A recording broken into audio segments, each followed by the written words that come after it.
صحابہ نے ثمامہ بن اسال جو کہ یمامہ کا سردار تھا اس کو مسجد نبوی کے ستون کے ساتھ لا کے باندھ دیا۔ تو آقا کریم علیہ السلام تشریف لائے تو دیکھا کہ ثمامہ بن اسال بندھا ہوا ہے، یمامہ کا سردار ہے، اسلام کا بدترین دشمن تھا اور بہت زیادہ اس نے اسلام کو نقصان بھی پہنچایا۔ آقا کریم نے کہا کہ ثمامہ کیا حال ہے؟ تو اس نے کہا کہ اگر آپ مجھے قتل کریں تو میرا قتل رائے گا نہیں جائے گا، اور اگر آپ میرے عوض کوئی مال لینا چاہیں تو آپ حکم کریں، میں کنگال نہیں ہوں کہ نہ دے سکوں، اور اگر آپ مجھے یوں ہی چھوڑ دیں تو میں احسان فراموش شخص نہیں ہوں، اس نیکی کا بدلہ دوں گا۔ حضور علیہ السلام نے کچھ نہیں کہا اور چلے گئے۔ دوسرے دن حضور پھر تشریف لائے اور پھر کہا کہ ثمامہ سنا کیا حال ہے؟ اس نے یہی باتیں دوبارہ کی کہ اگر آپ مجھے یوں ہی چھوڑ دیں تو مجھے احسان فراموش نہیں پائیں گے، خاندانی شخص ہوں، اس کا بدلہ چکاؤں گا، اور اگر آپ میرے عوض کچھ لینا چاہیں تو کوئی کنگال شخص نہیں ہوں کہ کچھ دے نہ سکوں، اور اگر آپ جو ہے وہ مجھے قتل کر دیں تو کوئی معمولی شخص نہیں ہوں کہ میرا قتل یوں ہی بھلا دیا جائے گا، اس کے بدلے میں خون کی ندیاں بہیں گی۔ حضور پھر خاموشی سے گزر گئے۔ تیسرے دن حضور پھر آئے اور کہا ثمامہ کیا حال ہے؟ اس نے پھر وہی باتیں کی کہ اگر آپ مجھے یوں ہی معاف کر دیں تو احسان فراموش نہیں ہوں گا، اور اگر آپ مجھے قتل کر دیں تو میرا قتل رائے گا نہیں جائے گا، اور اگر آپ یوں ہی چھوڑ دیں تو پھر اس کے جواب میں میری طرف سے جو رد عمل ہوگا وہ بھی دیکھنے والا ہوگا۔ تینوں دن یہی بات کہی، لیکن حضور تینوں دن اس کی گفتگو سنتے رہے۔ اچھا موقع ہے، ایک شخص آیا ہے اور بدترین دشمن ہے، اس کی کونسلنگ کی جائے، اس کو سمجھایا جائے، لیکن ساری باتیں باتوں سے نہیں ہوتی، کچھ نگاہوں کے فیصلے بھی ہوتے ہیں۔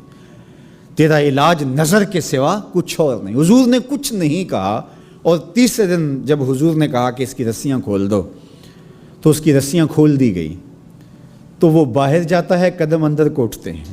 حضور نے تو چھوڑ دیا، لیکن اب وہ جائے تو کہاں جائے؟ پر کاٹ کے میرے کہا صیاد نے مجھ سے، جا تجھے کشمکش دہر سے آزاد کیا۔ ہر قیدی رہائی مانگتا ہے، اور جب اس کو پروانہ ملتا ہے کہ آج تو جیل سے آزاد ہوگا تو وہ اچھلتا کودتا ہوا باہر آتا ہے اور جیل کے سوگوار ماحول کو چھوڑ کے بھاگتا ہے۔ لیکن جو زلف رسول کا قیدی ہوتا ہے وہ کبھی رہائی چاہتا ہی نہیں ہے۔ تو ہماری زلف کے قیدی نرالی شان رکھتے ہیں، کبھی مانگا نہیں کرتے رہائی یا رسول اللہ۔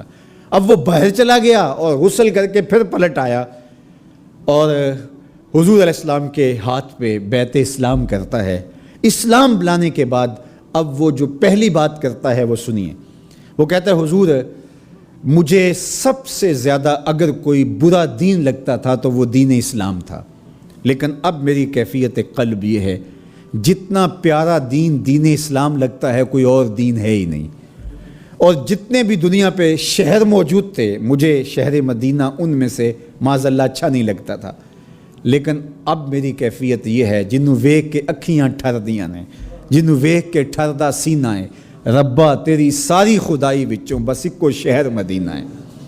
تیسری بات اس نے حضور کے چہرہ انور کے بارے میں کہی کہ پہلے آپ کے بارے میں میری رائے اچھی نہیں تھی، اور اب آپ کے چہرے کو دیکھتا ہوں تو ٹھنڈ پڑتی ہے، روح کو قرار ملتا ہے، ایسا سونا اور حسین چہرہ مجھے کائنات میں کہیں دکھائی نہیں دیتا۔ مکھ چند بدر شاہ شانی ہے، متھے چمک دی لاٹ نورانی ہے، کالی زلف تے اکھ مستانی ہے، مخمور رکھی ہن مد بھریاں۔ اب اسلام لانے کے بعد جو فوری تبدیلی اس نے محسوس کی اس کو بیان کیا۔ حضور کائنات میں سب سے محبوب چہرہ اگر مجھے نظر آتا ہے تو وہ آپ کا ہے۔ تو ادھر ایمان لایا اور ادھر دل میں یہ تغیر اور یہ تبدیلی پیدا ہوئی۔ تو ایمان کے ساتھ جڑی ہوئی محبت ہے، جب محبت ہوگی تو پھر ایمان ہوگا، اور اگر محبت نہیں ہے تو ایمان کی نفی کر دے گی۔ لا یؤمن احدکم حتی اکون احب الیہ من والدہ و والدہ والناس اجمعین۔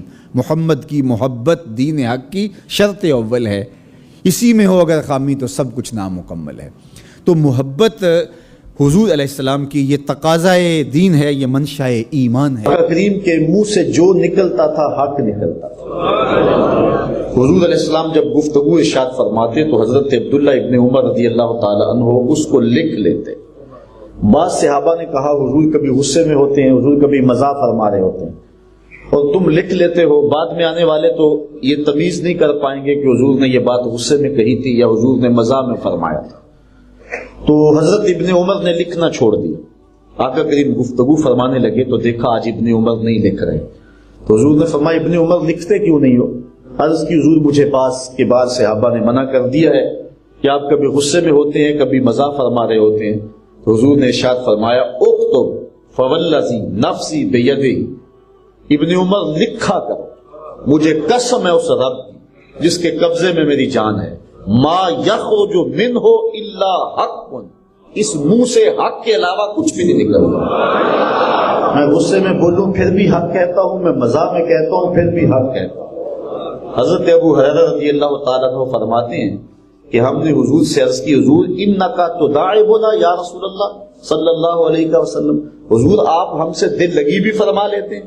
تو حضور نے ارشاد فرمایا انی لا اقول الا حقا، کہ میں دل لگی میں بھی حق کے علاوہ کچھ نہیں کہتا۔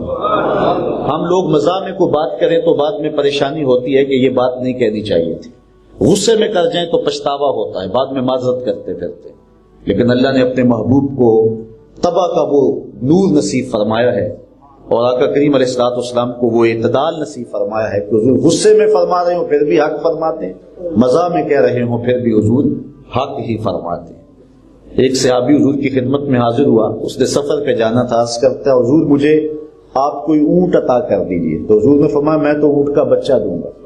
اس نے عرض کی حضور میں نے بچے کو کیا کرنا ہے، میں نے لمبے سفر پہ جانا ہے، سامان بھی ہے اور میں خود بھی ہوں، فرمایا میں تو اونٹ کا بچہ دوں گا۔